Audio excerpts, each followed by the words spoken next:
had hoped to film this outside because it's nice and sunny, but it's too windy, so you get my fireplace and my sister's instead.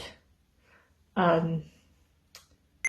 all, it's Flo, and today I'm going to be talking to you guys about lockdown because, as you may or may not have guessed, literally the majority of the country are on lockdown because of the coronavirus pandemic, and as well as physical health that it affects, it's people get COVID, it can also massively affect people's mental health. And the group in particular that I'm going to be talking to you guys about today are children. Because they often get brushed under the carpet, and also it's coming to the end of Mental Health Awareness Week, so I felt it can't be Mental Health Awareness Week without me talking about mental health, and May is also Mental Health Awareness Month, so spread mental health awareness because mental health is just as important. And yes, I'm wearing a rainbow shirt. Yes, so I'm not an expert. I have had far too much experience with mental health issues, which I will talk much more about in other videos. I also do a psychology degree, but I'm not an expert. I know my stuff, but not that much. So I will link below some websites and stuff that you can go to, should you feel that that is something that is a thing that you need to do, or that you want to do. Yeah, let's talk about it.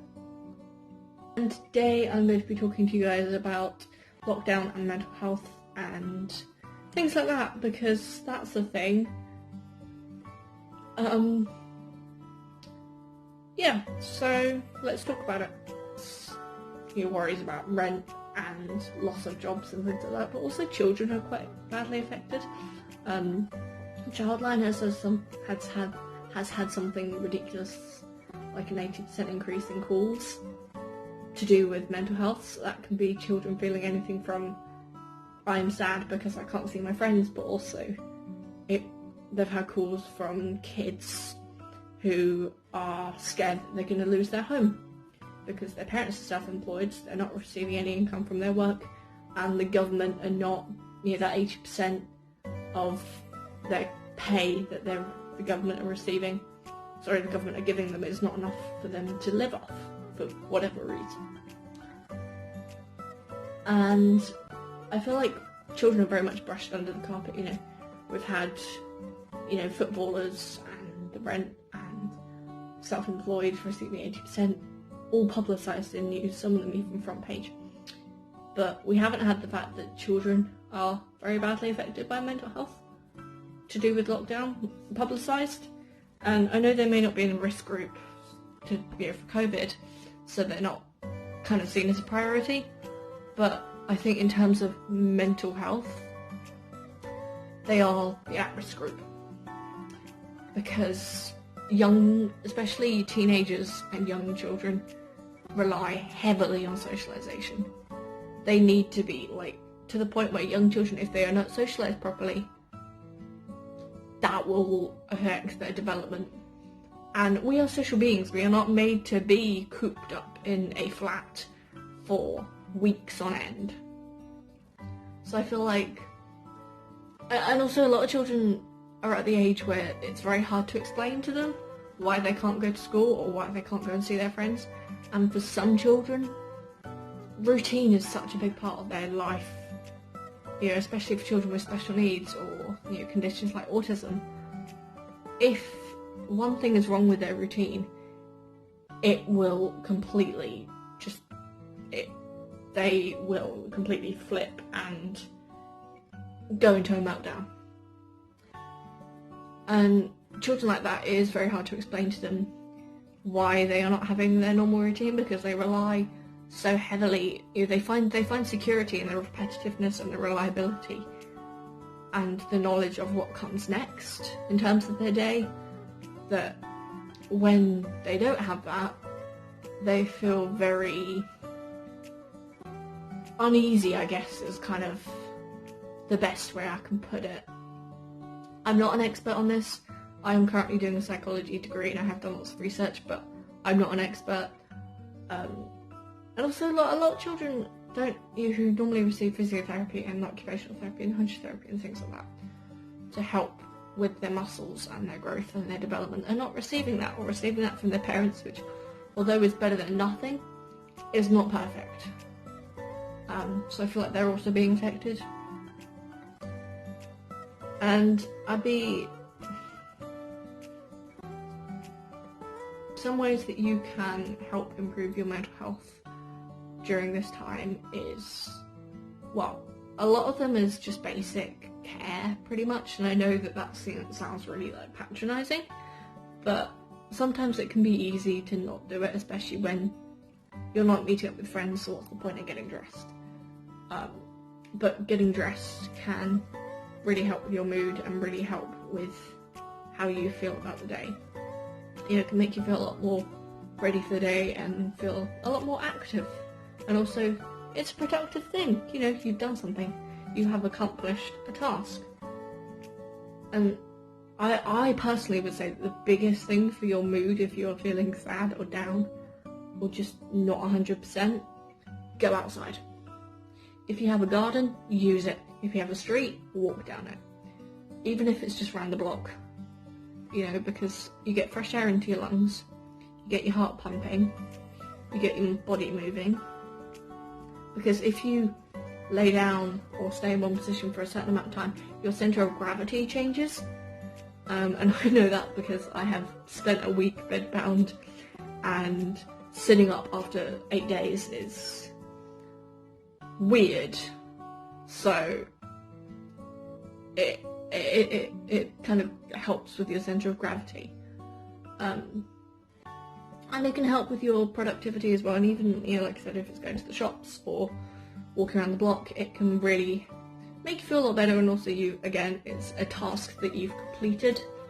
You know, you have got up for something, you have got dressed, you may have had a shower, you have got out of the house, and you have done something, which gives you a feeling of accomplishment.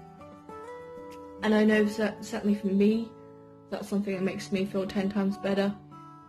You know, like I said, even if it's just, you know, like when I was at uni, you know, walk around campus, you know, I would get out, I would breathe in the fresh air, and I'd be like, okay, I'm not a chicken, I don't feel like a chicken, I don't feel cooped up, and I feel a lot more refreshed, and it's a change of scenery for your brain, because that is very important for your stimulation and your brain to have a regular change of scenery.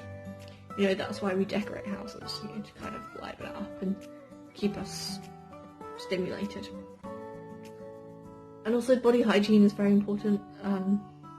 So bathing yourself, even if it's just hosing yourself down in the garden, again, it makes you feel a lot cleaner, it makes you feel a lot better in yourself, and it's, like I said, it's a task that you've accomplished.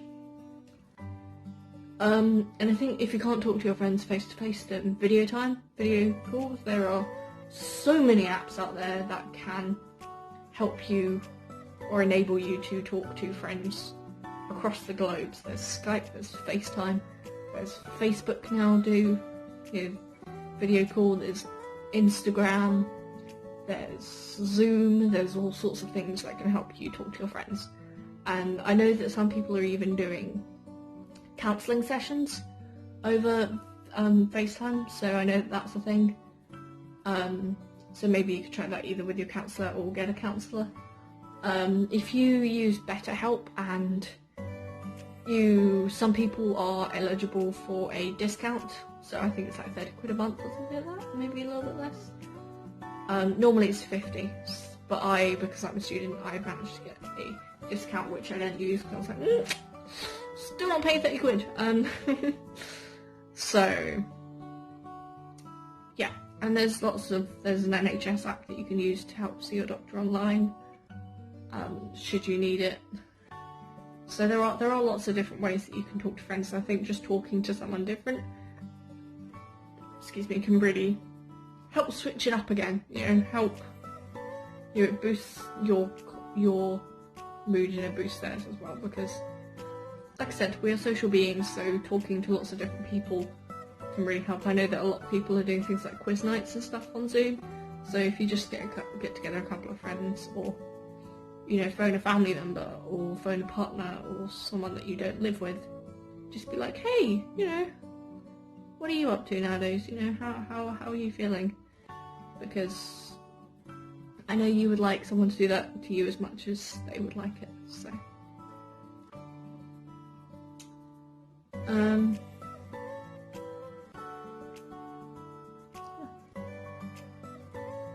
It's just, I know that it's very daunting, especially, you know, for like students, because, you know, it's coming up to the end of May now, and I go back to uni in September, and I've had some unis like Cambridge and Manchester who have already said, okay, we're not going back in the summer. I don't know what's happening. We've had to, you know, I don't have anywhere to live next year at the moment because of the situation, because one of the people that I'm living with, they're a little bit, their parents are not receiving as much income as they were, so rent is something that's a little bit hard for them at the moment. So I don't have anywhere to live next year at the moment, so that's fun. And I don't even know if there will be a next year, which is also fun. But at the moment, I'm okay. It has been hard because obviously I don't have a job, I don't have face-to-face teaching, so I spend my days on my bed, which is not fun. But yeah. Hope you guys are staying as safe as you can. I hope you're, you know, sticking to the rules, because I know there's been an increase in people my age not sticking to the rules. So please do that, because they're there for a reason. And stay safe, and I hope you have a good week. I have a new vlog out, which came out yesterday, so, which is weird because it's today for me, so yeah, timing. It came out yesterday. I will link it below, because go watch it.